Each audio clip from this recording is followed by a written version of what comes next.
Morning, ladies and gentlemen. Sorry I could not be there to give this lecture in person, but unforeseen circumstances forced my absence this morning. But before we get started with the movie that you guys are going to begin today, there was one last little lecture that I wanted to make sure was covered so that the film could be fully appreciated, I guess. And that will give us the vocabulary that we're going to use to talk about some of the things that the filmmakers are doing by this point. And this film was made in 1927, right as sound film was first being released. But this is really kind of the culmination of all of the great things that silent cinema had done up to that point. And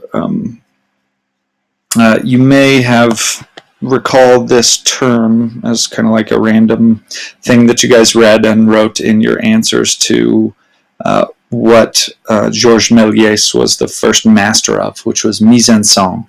And I know that sounds mighty pretentious to say it that way, but again, much of film, the philosophy of film, and theory of film comes out of a French tradition, and that's how I've heard it pronounced. So people kind of go out of their way to actually say mise-en-scene as opposed to mise-en-scene. But if you want, you can pronounce it however you want to. I'm not going to judge you for it. So mise-en-scene.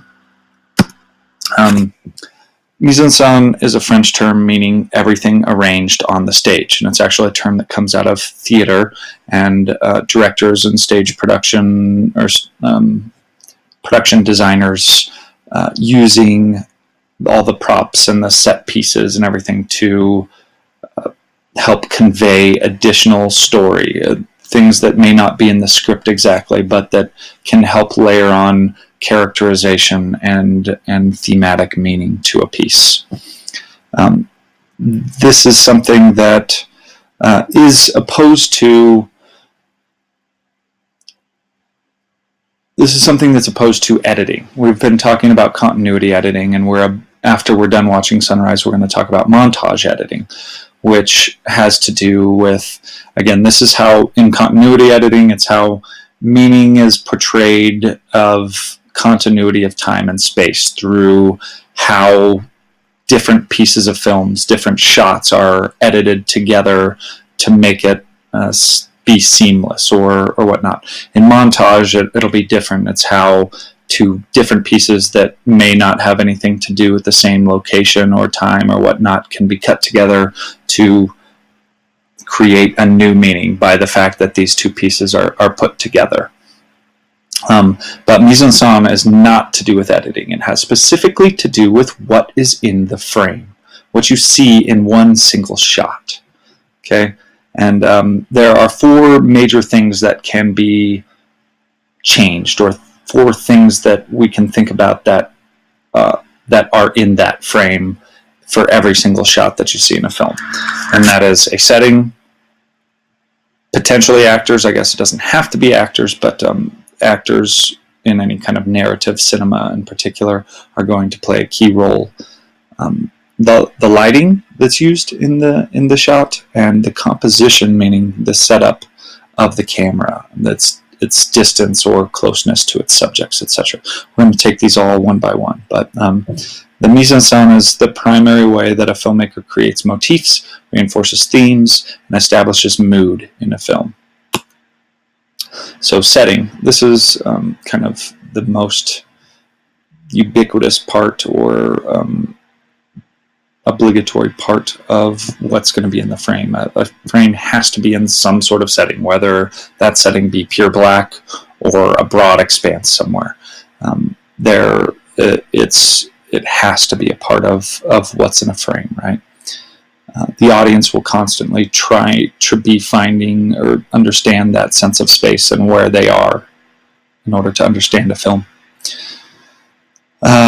Setting can establish time and place. It introduces characters, adds character details. Looking down at the bottom here, the set dressing in particular might be something that we would assume. You can think about those opening credit sequences in which it's scanning through someone's bedroom or something, and you can tell a lot about their past and their interests, and potentially even identify, major character flaws or something based off of what is in the background, what's in the setting itself.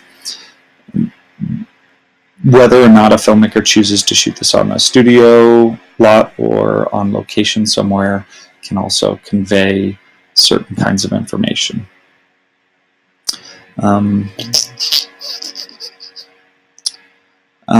Whether or not it's in a public space, whether it's a spacious setting or a cramped setting, or sunny and bright, or it's dim or shadowy. Again, a filmmaker will be using that kind of detail in the setting to advance some sort of end, the way that the filmmakers want you to feel, whether that be scared or safe, or, because in comedy you need an audience to feel safe. You're not going to do dark, cramped, I don't know, I guess, unless you're doing a parody, but that's getting into too far into what we're going to talk about when we talk about genre. So certain genres are intimately linked with setting. You think about the Western and the gangster in particular, the Western being, broad expanses, and the gangster film being in cramped city spaces and dwellings.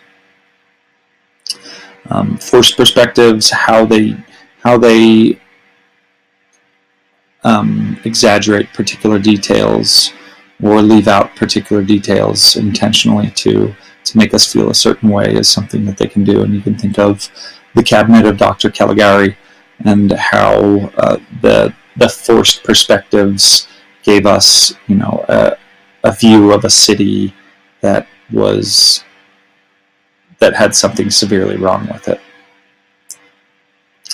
Actors. So how actors are used is the prominent component of narrative filmmaking.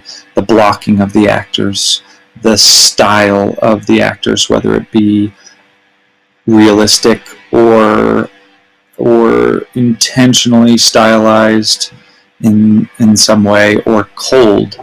So Brecht is a famous German playwright and director that stayed away intentionally from sentimentality and did not allow, you wouldn't ever see an actor crying in a film, even if the most dire of circumstances had just happened. So, and there are different acting styles, which I'm not going to go into too much here because I only have 10 minutes for this lecture. But the main one that we're going to be talking about on and off in this class is the method acting, because there have been some really iconic roles that have come out of this theatrical tradition. You can think of, Heath Ledger with his Joker character was really famous. A lot of people actually thought that the fact that he inhabited that role, method acting, this particular philosophy asks the actor to essentially, even after the camera stops rolling, to continue to try to inhabit the role in order to make it more real to them and the viewer as well. But Marlon Brando, Robert De Niro, and many other famous actors have a lot of actors with problems as well. There's a lot of issues that go in with that acting. But again, how the actor plays the parts can provide a lot of additional meaning, right? And that's something that the filmmakers may or may not control sometimes, but the casting of the particular actor and the kind of stylized way that they have the actor do their lines makes a difference in telling us how to interpret a scene. Lighting. Okay, this is something that you don't really notice most of the time, but the more aware of film, the more that you understand how lighting creates character, gives us character interpretation, how it highlights particular action and or themes or moods of a piece. So there are 3 attributes to light, and that's the quality, whether it's hard or soft, the placement, meaning where the light is coming from, and contrast, whether that light is extremely harsh versus dark, high contrast. Any of those of you familiar with Instagram will know what contrast is probably. But for a specific example, the traditional way to do